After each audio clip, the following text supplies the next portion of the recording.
Blue Hill Films Joby P Sam வழங்கும் பிரபுதேவா சன்னிலியோனி வேதிகா நடிக்கும் better app வெற்றி நடை போடுகிறது. ஆச்சி ராயல் குலோப் ஜாமுன் பேக்ஸ் ஒன்று வாங்கினால் ஒன்று இலவசம். ஆலடிப்பட்டியான் நலனும் நற்சுவையும் அல்வா கடை கருப்பட்டி காஃபி மற்றும் பாரம்பரிய உணவு. சூர்யா அண்ணன் போய் கார்த்தி சாரை கட்டி பிடிக்கிறதுக்கு முன்னாடி என்ன மீட் பண்ணிட்டு தான் போனார். அவர் ரொம்ப இதாக தான் பேசுவார், ரொம்ப மரியாதையா வாங்க பிரேம் போங்க பிரேம் படம் யோ என்னையா அப்படி பண்ணி வச்சிருக்காரு. அங்கே சக்சஸ். அதான் சொல்லி முடிச்சோன்னா சேத்தன் சார் மேலே தான் இருக்காரு, நான் அறிமுகப்படுத்துறேன்ட்டாங்க. சொல்லி முடிச்சோன்னா அழுகுறாங்க கொட்டுது கண்ணிலேருந்து தண்ணி. எனக்கு என்ன பயம்னா மேலே இருக்கிற மனுஷன் கீழே வந்தாருன்னா டேய் என்னடா போகும்போது நல்லா சிரிச்ச முகமாக இருந்தாங்க, என்னடா பண்ணீங்க அழுது.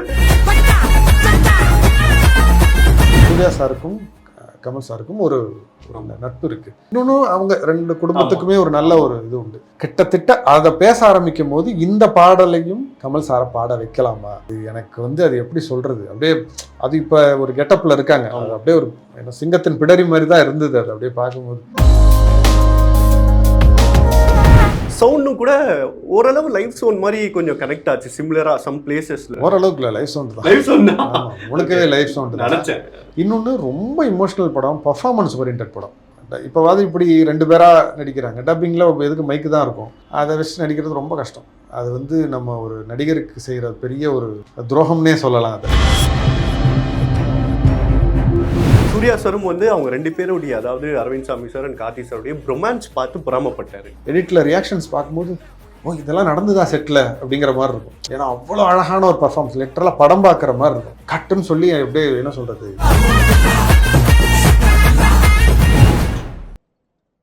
ஸோ மெய்யழகன் ஆப்வியஸாக ஒரு பயங்கரமான ஒரு விஷயம் எல்லாமே நிறைய பேர் அவ்வளோ ஹார்ட்ஃபெல்ட்டாக சொல்லியிருந்தாங்க. அதில் சூர்யா சார் ஒரு விஷயம் சொன்னார், ஆஃப்டர் பருத்தி வீரன் படம் பார்த்துட்டு கார்த்தியை கட்டி பிடிச்சேன் நான் அப்படின்றது அவ்வளோ சீக்கிரம் அந்த மேடையில் அது அவ்வளோ ஓப்பனாக அதை சொல்கிறாங்க அப்படின்னா இந்த ஷோஸ் அந்த ட்ரஸ்ட்டாக இருக்கட்டும், அவங்கள எவ்வளோ பர்சனலாக இம்பேக்ட் பண்ணியிருக்கோம் இந்த ஒரு சப்ஜெக்டாக இருக்கட்டும். அந்த வார்த்தை கேட்கும்போது உங்களுக்கு எப்படி இருந்தது சார்? அவரும் படம் பார்த்துட்டு சில விஷயங்கள் சொல்லியிருப்பாரு. ஸோ சூர்யா அண்ணன் போய் கார்த்தி சாரை கட்டி பிடிக்கிறதுக்கு முன்னாடி என்ன மீட் பண்ணிட்டு தான் போனார். நான் இப்போ வீட்டில் போய் அதான் பண்ண போகிறேன். அதனால் அந்த உரையாடலுக்கு பின்னாடி தான் அது நடந்தது. ஸோ ஆக்சுவலாக படம் பார்க்க போகிறாங்கங்கிறது எனக்கு லாஸ்ட் மினிட்ல தான் தெரியும்.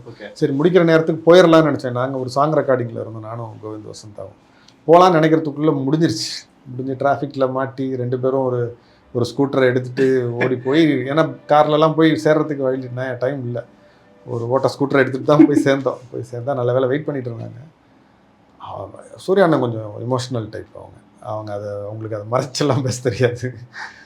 அதனால் ஒரு ஃபோன்லேயே சொல்ல ஆரம்பிச்சிட்டாங்க, தொண்டையில் ஒரு கல் மாட்டிகிட்டு இருக்க மாதிரி இருக்குது, எனக்கு முழுங்க முடியாத மாதிரி இருக்குது. அவர் ரொம்ப இதாக தான் பேசுவார், ரொம்ப மரியாதையாக வாங்க பிரேம் போங்க பிரேம் படம் யோ என்னையா அப்படி பண்ணி வச்சிருக்கேன். அங்கே சக்சஸ் வந்துருச்சு வெளியில், அவ்வளோதான். ஸோ ஒரு பர்சனலாக பேச ஆரம்பிச்சிட்டாருங்கிறது ஒரு ரொம்ப சந்தோஷமாக இருந்தது. அதனால தான் ஓடி போனோம். ஆனால் நீங்கள் எல்லாத்தையும் சொல்லி முடிச்சிடாதீங்க, நேராக வந்துடுறேன்னு சொல்லி ஓடி போய் விழுந்து அப்புறமா உட்காந்து கிட்டத்தட்ட ஒரு 1 hour பேசினாங்க. என்னென்ன பிடிச்சிருக்கு அப்படின்னு சொல்லி அவங்க சொன்னாங்க. எனக்கு இப்போவே எனக்கு நிறைவாக இருக்குது, படம் இப்போவே நிறைவாக இருக்குது. இது ஏதாவது நீங்கள் கொஞ்சம் பெட்டர் பண்ணிங்கன்னா எனக்கு அது இன்னும் சந்தோஷம்தான், அது இன்னும் போனஸ் தாங்கிற மாதிரி அவ்வளோ ரசித்து பேசிகிட்டு இருந்தாங்க. அவங்களுக்கு ரொம்ப பிடிச்சிருச்சு. அந்த படத்தில் நடித்தவங்க டெக்னிக்கலாக எல்லாமே அவங்களுக்கு ரொம்ப பிடிச்சிச்சு. அது ஒரு என்ன சொல்கிறது, அவ்வளோ ஒரு பெரிய ஒரு இடத்துல இருக்கிற ஒரு நடிகர் சொல்கிறாருங்கிறத விட நம்ம ப்ரொடியூசர் அவர் அவ்வளோ என்ன சொல்கிறது, தான் ப்ரொடியூசருங்கிறதே மறந்து அன்றைக்கி பேசிகிட்டு இருந்தார். அது ஒரு பெரிய சந்தோஷமாக இருந்துச்சு. நிச்சயமாக தேவதர்ஷினி மேம் ஸ்டேஜுக்கு போனதும் பயங்கரமான சாடிஸ்ட்டுங்க இவர் அப்படின்னு சொல்லி ஒரு பயங்கர ஒரு பிளாஸ்டான ஒரு ஸ்பீச்சாக இருந்தது. எல்லாருமே அவ்வளோ அதை சிரித்தாங்க. அது தெரியுது ஆக்சுவலி உங்களுடைய அந்த ஸ்கிரிப்டுக்கு நீங்கள் எவ்வளோ அதை ஜஸ்டிஃபை பண்ணுறீங்க, எப்படி அந்த ஸ்கிரிப்டை படித்து முடிச்சுட்டு ஒரு ஆக்டர்ஸ் அதுக்குள்ளே போய் கம்ப்ளீட்டாக சரண்டர் ஆகுறாங்க அப்படின்றது அவங்க அந்த ஒரு வேலை எக்ஸ்பிரஸ் பண்ணியிருந்தாங்க. ஸோ ஏன் சார் வை அவங்க சொன்னதில் கொஞ்சம் உண்மை இருக்குதா செய்யுது. அது 96ல் ஆரம்பித்த விஷயம். என்னென்னா அவங்களோட கேரக்டர் ஃபர்ஸ்ட் ஹாஃப் வரைக்கும் தான் வரும். அது வரைக்கும் சொல்லி முடிச்சுட்டு அப்புறம் இவ்வளோதான் மேம், இதுக்கப்புறம் செகண்ட் ஹாஃப் இருக்குது, பட் இவ்வளோ தான் உங்களோட ரோல் அப்படின்னா அவங்களுக்கு தாங்க முடியல. அவங்க நீங்கள் படத்தில் பார்க்குற மாதிரிலாம் கிடையாது, அவங்க கொஞ்சம் ரொம்ப சைல்ட் லைக் நேச்சர் உள்ளவங்க. படத்தில் படப்படன்னு பேசுகிறாங்க, காமெடிலாம் பண்ணுறாங்கல்ல, ரியல் லைஃப்பில் ரொம்ப ஸ்லோவாக பேசுவாங்க, ரொம்ப நிதானம், சத்தமே கேட்காது, நீங்கள் ஒரு கேள்வி கேட்டிங்கன்னா ஒரு நிமிஷம் கழிச்சு பதில் வரும், ரொம்ப நேரம் அப்படியே பார்த்துட்டே இருப்பாங்க, அந்த டைப் அவங்க. ஓகே. ஸோ இதுக்கு அதுக்கு சம்மந்தமே கிடையாது. ஸோ சொன்னோன்னே எதுக்கு நீங்கள் அதில் எப்படியும் உங்களுக்கு ரோல் இல்லை, நீங்கள் எதுக்கு அதை கேட்குறீங்கிற மாதிரி சொன்னால், இல்லை என்னால் தாங்க முடியாது, தயவுசெய்து கதையை சொல்லிவிடுங்க அப்படின்ட்டாங்க. சரி, எனக்கு கதை சொல்ல பிடிக்கும் அப்போ. அதனால் நான் உட்காந்து சொல்லிக்கிட்டே இருக்கேன். சொல்ல சொல்ல சொல்ல அப்படியே முகம் மாறுது. என்னென்னா சொன்னாங்க, கதை சொல்லி முடித்தோன்னா சேத்தன் சார் மேலே தான் இருக்காரு, நான் அறிமுகப்படுத்துகிறேன்ட்டாங்க. சொல்லி முடித்தோன்னா அழுகுறாங்க, கொட்டுது கண்ணிலேருந்து தண்ணி கொட்டு. அது என்னென்னா அந்த கண்ணில் மை போட்டிருந்தாங்க, அந்த மையெல்லாம் கரைஞ்சி இந்த மலையிலேருந்து தண்ணி கொட்டுனா ஒரு மாதிரி ஒரு கருப்பாக ஒரு லைன் மாதிரி வரும் சைடில், அது மாதிரி இப்படியே தெரியுது மூஞ்சில். எனக்கு என்ன பயம்னா, மேலே இருக்கிற மனுஷன் கீழே வந்தாருன்னா, டேய் என்னடா போகும்போது நல்லா சிரிச்ச முகமாக இருந்தாங்க, என்னடா பண்ணீங்க அழுது. எனக்கு பயம், நம்ம மூஞ்சி வேற பார்த்தா ஒரு மாதிரி இருக்கா. நான் கெஞ்சுறேன், மேம் தயவுசெய்து அழாதீங்க, நிறுத்துங்க, பார்த்தா என்ன நினைப்பாங்க, தயவுசெய்து நிறுத்துங்கன்னா அவங்களுக்கு காதலே விழலை. ஒரு மாதிரி இது பண்ணி அழுக ஆரம்பிச்சோம், ரொம்ப அழ ஆரம்பிச்சிட்டாங்க. கஷ்டமாக போச்சு. இப்போ நான் சிரிச்சிட்டு சொல்கிறேன், அன்னைக்கு உண்மையாகவே பாவமாக இருந்துச்சு. ஆனால் அதுக்கப்புறம் விடலை, எப்போ பார்த்தாலும் அவங்க அழுததை சொல்லி கிண்டல் அடிச்சுட்டே இருப்பேன். அதுக்கப்புறம் இதை இன்னொன்று, அவங்களுக்கு சினிமாலையுமே பார்த்தா கிளிசரின்லாம் போட தேவையில்லை. நீங்கள் ஆக்ஷன் சொன்னீங்கன்னா அவங்களால அழ முடியும். அவங்கள நீங்கள் காமெடியன்னு நீங்கள் நினைக்காதீங்க. ஒரு தலை சிறந்த நடிகை அவங்க. இந்த படத்தில் அதை நாங்கள் கொஞ்சம் அதை இது பண்ணியிருக்கோம், அதை எக்ஸ்போஸ் பண்ணியிருக்கோம். நீங்கள் போக பார்ப்பீங்க நீங்கள். ஸோ அந்த மாதிரி மெய்யழகன் படிச்சுட்டு அவங்களுக்கு அதான் நடந்துச்சு. அவங்க சொன்னாங்க, இதில் அலற மாதிரிலாம் இருக்குது, சோகமாக ஒரு சீன் கிடையாதுங்க, அதை விட அதிகமாக இதில் அழுதாங்க. ஏன்னா நெகிழ்ச்சியான சீன்ஸ் ஜாஸ்தி, சோக சீன்ஸ் கிடையாது இது ஆக்சுவலாக. பட் நான் அழகிறதுக்கான சீன்ஸ் நிறையா இருக்குது. உட்காந்து நல்லா அழுதுட்டு அதில் தான் கடுப்பாயிட்டாங்க. சந்தோஷமாக அவங்களுக்கு என்னை அள வச்சு பார்க்குறதே வேலையாக போச்சுன்னு சொல்லி அதை தான், அந்த கோவத்தை தான் அங்கே வெளிப்படுத்திட்டாங்க. நிச்சயமா நீங்கள் கமெண்ட்ஸ் பார்க்க மாட்டேன்னு சொல்லிட்டீங்க. பட் ட்ரெய்லருக்கு கீழே நாங்கள் ஸ்க்ரால் பண்ணி ஒரு விஷயம் படிக்கும் போதும் பாயிண்ட்ல அந்த கமல் சாருடைய வாய்ஸ் யாரோ அப்படின்னு ஒரு பீக் ஆகும். என்னையா ட்ரெய்லருக்கே இந்த ஒரு ரியாக்ஷனா அப்படின்ற மாதிரி அவ்வளோ ஹார்ட்ஃபெல்ட்டாக நிறைய பேர் எமோஷனல் ஆனாங்க. அந்த ஒரு கண்ட்ரோல் பண்ண முடியலன்னு அவ்வளோ இதாக சொன்னாங்க. பர்சனலி ஒரு ஸ்விட்ச் ஒன்று இருக்குதுன்னு நினைக்கிறேன், எனக்கு தெரில. பட் நீங்கள் சொல்கிற மாதிரி ஒரு சில அழகான நிகழ்வுகள்னால நமக்கு அது ஏற்படுற பாதிப்பாக கூட இருக்கலாம். ஸோ கமல் சாருடைய இன்க்ளூஷனாக இருக்கட்டும், அந்த ஸ்விட்சை கரெக்டாக நீங்கள் டெலிவர் பண்ண விதம், எக்ஸாம்பிள் கார்த்தி சார் கூட அவ்வளோ பொறுப்பாக அந்த முக்கியமான சீனப்போ அவர் அணுகின விதமாக இருக்கட்டும், அரவிந்த் சாமி சாருடைய ரொம்ப பியூட்டிஃபுல்லான ஒரு சென்சிபிலிட்டி, அவருடைய ஒரு ஆக்டர் தாண்டி ஒரு மனுஷனாக அவரை ரசித்த விதமாக, இவ்வளோ அழகான வேரியஸ் ஃபேக்டர்ஸ் இருக்குல்ல சார், இதை பற்றி சொல்ல நினைக்கிறது. இப்போ இது சொன்னது மாதிரி அது ஒரு கூடி வர்ற ஒரு இது.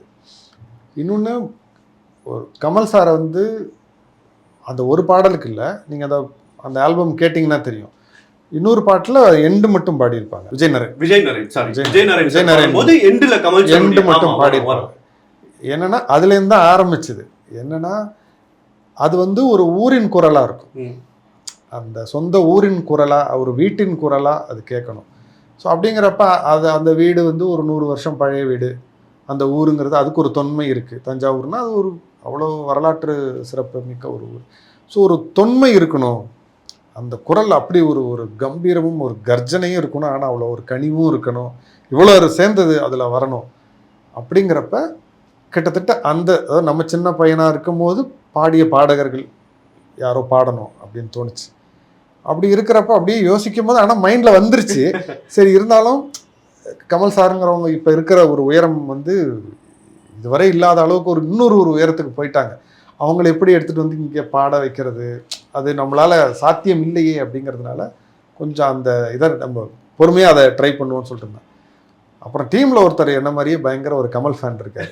குறிப்பாக விருமாண்டி படத்தோட ஃபேன்ஸ் நாங்கள் 2 பேரும். என்னுடைய கோ டைரக்டர் அரவிந்தன், நானும் அவரும் எப்படின்னா, நைட் ஆச்சு ரிலாக்ஸ்டாக உட்காந்துருக்கோன்னா உட்காந்து விருமாண்டி சீனை மாற்றி பேசுவோம். அவர் ஒரு டைலாக் சொல்ல, நான் ஒன்று சொல்ல, இப்படி பேசிக்கிட்டே இருப்போம், விடிய பேசிகிட்டு இருப்போம். சொன்னேன், சார் ட்ரை பண்ணணும்னு முடிவு பண்ணிட்டோம், இன்னொன்று நமக்கு இதில் அப்படி ஒரு சுச்சுவேஷன் இருக்குது, அவர்கிட்டே பேசுவோம் அப்படின்னோடனே சரிட்டு அப்புறம் போய் ப்ரொடக்ஷனில் போய் நாங்கள் சொல்கிறோம், சார் இந்த மாதிரி ஒன்று இருக்குது அப்படின்னு. அவங்க சொன்னாங்க, எந்த இது கேட்குறீங்கன்னா, இந்த இடத்துல எங்களுக்கு வேணும், அப்படி கேட்க முடியுமா? இல்லை அதெல்லாம் கேட்கலாம், ஏன்னா சூர்யா சாருக்கும் கமல் சாருக்கும் ஒரு நட்பு இருக்குது, அதனால் கேட்கலாம் அப்படின்னாங்க. நான் இதை எதிர்பார்க்கவே இல்லை. அப்புறம் தான் ஞாபகம் வந்துச்சு, ஆமாம் இல்லை இதில் நடிச்சிருக்கிறாங்க, இன்னொன்று அவங்க 2 குடும்பத்துக்குமே ஒரு நல்ல ஒரு இது உண்டு, அதனால் சரி அப்படின்னோட தான் கொஞ்சம் கொஞ்சமாக உள்ளே போகுது. கிட்டத்தட்ட அதை பேச ஆரம்பிக்கும் போது இந்த பாடலையும் கமல் சாரை பாட வைக்கலாமா, அடுத்த ஒரு பேராசை வருது, ஆசை தாண்டி ஒரு பேராசை வருது, கேட்கலாமா, ஏன்னா கரெக்டாக இருக்கும், ஏன்னா அந்த இது வரணும் அப்படின்னு கேட்கும்போது உள்ளே போகும்போது நான் உள்ளே பதறுது மனசு. என்னென்னா அவர் பார்க்குறதே பெரிய சந்தோஷம், பாடிட்டாருண்ணா அப்படின்னு. அப்போ தான் அங்கே மகேந்திரன் சார்னு ஒருத்தாங்க இருப்பாங்க, சார் கூடவே இருப்பாங்க. அவங்க சொல்கிறாங்க கவலைப்படாதீங்க நடக்கும் அப்படின்னு சொல்லி. ஏன்னா என்னோட பதட்டம் அவருக்கு தெரிஞ்சிருச்சு. தட்டி கொடுத்து ஒன்றும் இல்லை பாடுவாங்க, நீங்கள் தைரியமாக போங்க உள்ள அப்படின்னா. அதே மாதிரி உள்ளே போனோடனே அந்த சாங்கை பார்த்தாங்க, விஷுவல்ஸ்லாம் பார்த்துட்டு அவசரம் இல்லைல்ல அப்படின்னாங்க. அவசரம்லாம் இல்லை சார், நீங்கள் எப்போ சொல்கிறீங்களோ அது பண்ணிக்கலாமா. ஆனால் அது பாடும் போது நடந்தது. ஏன்னா நம்ம ஒன்று நினைப்போம், ஏன்னா கமல் சார் குரல் வந்து நம்ம எத்தனை பாடலில் கேட்டு ரசிச்சிருக்கோம். ஒரு தேர்ந்த பாடகர்களே பாட முடியாத அளவுக்குலாம் அவங்க போய் பாடியிருக்காங்க. குறிப்பாக என்ன சொல்கிறது, ஹேராமோ இல்லை சிங்காரவேலனோ அன்பேஷ்வம் இந்த மாதிரி படங்களில் அவங்க அந்த போகிற அந்த இது இருக்குல்ல லெவல், அது அசாத்தியம் அது. ஸோ அதனால் அது பாட ஆரம்பிக்கும் போது அது எனக்கு வந்து அது எப்படி சொல்கிறது, அப்படியே அது இப்போ ஒரு கெட்டப்பில் இருக்காங்க, அது அப்படியே ஒரு என்ன சிங்கத்தின் பிடரி மாதிரி தான் இருந்தது. அது அப்படியே பார்க்கும்போது நின்று அந்த 3 மணி நேரம் பாடினது வந்து எனக்கு வந்து வாழ்க்கையில் வந்து அது ஒரு பெரிய ஒரு இது மாதிரி இருந்துச்சு. ஒரு யாரோ நமக்கு பாடம் எடுப்பாங்கல்ல, சினிமான்னா என்ன, நீங்கள் எவ்வளோ அதில் ஒரு கவனத்தோடையும் மரியாதையோடையும் இருக்கணுங்கிறது டைரெக்டாக ஒரு மாஸ்டர் கிளாஸ் மாதிரி இருந்துச்சு. எனக்குன்னு இல்லை, அங்கே நின்னவங்க எல்லாருக்குமே அது ஒரு பெரிய ஒரு உபதேசம் தான் சொல்லணும். ஓகே சார், பேசும்போது விருமாண்டி அப்படின்ற ஒரு விஷயம் மென்ஷன் பண்ணியிருந்தீங்க. இங்கே வந்து நாங்கள் ட்ரெய்லரில் டீசரில் நோட் பண்ண வரைக்கும் வந்து முடிஞ்சளவு கார்த்தி சாரும் சொல்லியிருந்தாரு, ட்ராலி கூட இருக்காது, அந்த லைட்டிங் கூட நாங்கள் வந்து க்ளோஸ்அப்க்கு ஒரு லைட்டிங்லாம் இருக்காது, அந்த அந்த ஊரையே வந்து கிட்டத்தட்ட அந்த மாதிரி ரெடி பண்ணியிருப்பாங்க, எங்கே வேணால் கேமரா வச்சு ஷூட் பண்ணலாம் எப்போ வேணால் அப்படின்ற மாதிரி. சவுண்டும் கூட ஓரளவு லைவ் சவுண்ட் மாதிரி கொஞ்சம் கனெக்ட் ஆச்சு சிமிலராக சம் பிளேசஸில். ஸோ ரியலிஸ்டிக்காக அந்த மாதிரி விஷயங்கள் வந்து பிரதிபலிக்கிறது அது பார்க்கும்போது எங்களுக்கு தெரியுது. ஸோ இந்த விஷயங்கள் வந்து ஒய் சார் ஓரளவுக்கு இல்லை, லைவ் சவுண்ட் தான். லைவ் சவுண்ட் தான் உனக்கவே லைவ் சவுண்ட் நினச்சேன். ஏன்னா ஃபுல்லாக நைட்டில் நடக்கிற படம், அதனால் அந்த ஊரே அவன் அடங்கிடும். வேறு ஷூட் பண்ண எல்லாமே வந்து ஒரு 9 மணிக்கிட்டலாம் அடங்கிடும், 10 மணிலேருந்து தான் ஷூட்டிங்கே பண்ணுவோம். அதனால் ரொம்ப வசதியாக இருந்தது. இன்னொன்று ரொம்ப இமோஷ்னல் படம், பர்ஃபார்மன்ஸ் ஓரியன்ட் படம். அந்த படமே வந்து என்ன சொல்கிறது, ஒவ்வொரு ஆக்டரோட பர்ஃபார்மன்ஸ் தான் அந்த படம். அதனால் அதை திருப்பி அதை நடிக்க வைக்கிறது இருக்குல்ல, ஏன்னா டப்பிங்கிறது இன்னொரு தடவை நடிக்கிறது அது ரொம்ப ரொம்ப கஷ்டம். இப்போவாது இப்படி 2 பேராக நடிக்கிறாங்க, டப்பிங்கில் எதுக்கு மைக்கு தான் இருக்கும், அதை வச்சு நடிக்கிறது ரொம்ப கஷ்டம். அது வந்து நம்ம ஒரு நடிகருக்கு செய்கிற பெரிய ஒரு துரோகம்னே சொல்லலாம், அதை திரும்ப அதை செய்ய வைக்கிறதுங்கிறது. அதனால் லைவ் சவுண்ட் போகலான்னு முடிவு பண்ணோம். அஃப்கோர்ஸ் அதை பற்றின அறிவு கொஞ்சம் குறைவாக இருந்தது அப்போ. அப்புறம் அது சம்மந்தப்பட்டவங்களெல்லாம் கூப்பிட்டு பேசி, ஏற்கனவே கார்கிங்கிற படத்தில் ஏற்கனவே பண்ணியிருந்தாங்க, அவர்கிட்டலாம் பேசணும். ஸ்ட்ராங்காக சொன்னாங்க, பண்ணுங்கள், முன்ன மாதிரி கிடையாது, இப்போ ரொம்ப வளர்ந்துருச்சு, அது பண்ணுங்க அப்படின்னாங்க. அது ரொம்ப ரொம்ப சரியான ஒரு முடிவாக இருந்துச்சு. ஏன்னா அவங்க நடித்த நடிப்பை திருப்பி டப்பிங்கில் கொண்டு வரதுங்கிறது வாய்ப்பே கிடையாது. அவ்வளோ அழகாக இருந்துச்சு. நான் சொல்கிறது, அதை ரெக்கார்ட் பண்ணி சும்மா அந்த க்ளீன்லாம் பண்ணாமல் பைலட்டில் கேட்போம், கேட்கும் போது கண்ணில் தண்ணி வரும், அவ்வளோ நல்லா இருந்துச்சு. ஸோ இது ஒரு இன்னொன்று என்னை பொறுத்த வரைக்கும் 96லேயும் அதை ட்ரை பண்ணேன், இந்த படத்துலேயும் அதை நான் ட்ரை பண்ணேன். என்னென்னா ஒன்ஸ் அந்த இடத்த லைட் பண்ணி முடிச்சிட்டோம்னா உள்ளே யாரையுமே இருக்க விட மாட்டோம். லைட் மேனோ டெக்னீஷியன்ஸ் முடிஞ்ச வரைக்கும் அந்த கூட்டத்தை குறைச்சிருவோம். அதுக்கு காரணம் என்னென்னா, நடிகர்களுக்கு அது ஒரு செட்டுன்னு ஃபீல் ஆகக்கூடாது, அது ஒரு ரியல் லொக்கேஷனாக தான் அவங்களுக்கு ஃபீல் ஆகணும். உண்மையாகவே நாம் 2 பேரும் உரையாடி கொண்டிருக்கிறோம் அப்படிங்கிற ஒரு அந்த மனநிலை வரணும்.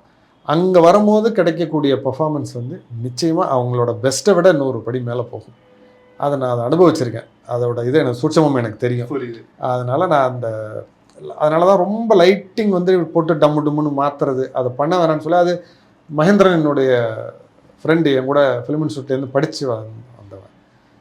அது 96ல் அவன் ஒரு பாதி ஷூட் பண்ணான், இந்த படம் ஃபுல்லாகவே ஷூட் பண்ணான். ஸோ அது அவனும் புரிஞ்சு அவன் அதில் ஒரு அடுத்த லெவலுக்கு போயிட்டான். அவன் என்ன செய்கிறாங்கிறதே எனக்கு இப்போல்லாம் புரியல, அவனோட லைட்டிங் எப்படி இருக்குன்னு. ஏன்னா எங்கே ஜென்ரலாக சொல்லுவாங்க, எங்கே லைட்டை வச்சிருக்கீங்கன்னு கேட்பாங்க. ஏற்கனவே கேமராமேனாக இருந்தேன், எனக்கே சில நேரம் சந்தேகம் வச்சு, டேய் லைட்டிங் முடிச்சிட்டிங்களா, எங்கடா இருக்குது லைட்டு அப்படின்னே கேட்பான். இல்லை அது வேறு மாதிரி ஒரு ஆம்பியன்ஸில் பண்ணியிருக்கோம், உனக்கு எதுக்கு அதெல்லாம், நீ உன் வேலையை பாரு அப்படிமா. அந்த லெவலுக்கு போயிடுச்சு. ஸோ இதுக்கப்புறம் எனக்கே என்ன தோணுதுன்னா, என்ன சொல்கிறது, எனக்கு எந்த அளவுக்கு எனக்கு கோவிந்த் வசந்தா மியூசிக் எனக்கு தேவையோ, எனக்கு அந்த அளவுக்கு எனக்கு மகேந்திரனோட சினிமாட்டோகிராஃபி தேவைங்கிற மாதிரி 2 அத்தியாவசியங்களாக மாறிடுச்சு எனக்கு. இப்போ இவங்களை மீறி என்னால் படம் பண்ண முடியாது, இவங்க 2 பேர் வேணுங்கிற மாதிரி எசென்ஷியல் இன்க்ரீடியன்ட்னு சொல்லுவாங்க. புரியுது. இவங்க 2 பேர் எனக்கு அவசியமாக தேவைங்கிற மாதிரி ஆயிடுச்சு எனக்கு. ரொம்ப அழகாக சொன்னீங்க சார். இப்போ எங்களுக்கு இது வந்து ஒரு ஆஸ்பைரிங் ஃபிலிம் மேக்கர்ஸ்க்குலாம் ஒரு மாஸ்டர் கிளாஸ் மாதிரி இது அமைஞ்சிருக்குன்னு நினைக்கிறேன். சொல்கிற சில முக்கியமான நியூசன்சஸ் எல்லாமே. ஸோ சூர்யா சாரும் வந்து அவங்க 2 பேருடைய, அதாவது அரவிந்த் சாமி சார் அண்ட் கார்த்தி சாருடைய ரொமான்ஸ் பார்த்து பொறாமப்பட்டார். என்ன மாதிரி கெமிஸ்ட்ரி, எனக்கே அவ்வளோ பொறாமையாக இருக்குது அப்படின்ற மாதிரி எல்லாமே. அது ஆப்வியஸாக நீங்களும் சொல்லியிருந்தீங்க, அரவிந்த் சாமி சார் கிட்ட நான் நரேட் பண்ணும்போது அது என்னன்னு தெரியல, ஆட்டோமேட்டிக்காக அவர் அதை கனெக்ட் பண்ணி அது வந்து சிமிலராக இருந்தது, சம்திங் ஏதோ அது மென்ஷன் பண்ணியிருந்தீங்க. ஸோ ஆப்வியஸாக அந்த 2 கேரக்டர்ஸ் எந்த போட்டி பொறாமல் இல்லாமல் கம்ப்ளீட்டாக அந்த புத்தகத்தை தாண்டி நம்ம ஒரு பர்ஃபார்மன்ஸ் கொடுக்கணும்னு சொல்லி ஜஸ்டிஃபை பண்ண விதம், அதை பற்றி கேட்கணும். முதல் விஷயம், அந்த போட்டி பொறாமல்லாம் எப்போ வரும்னா உங்கள் சைடு வீக்காக இருந்தால் தான் வரும். அவங்க 2 பேரும் they are one of the finest actors in our industry அப்படின்னு சொல்லலாம்.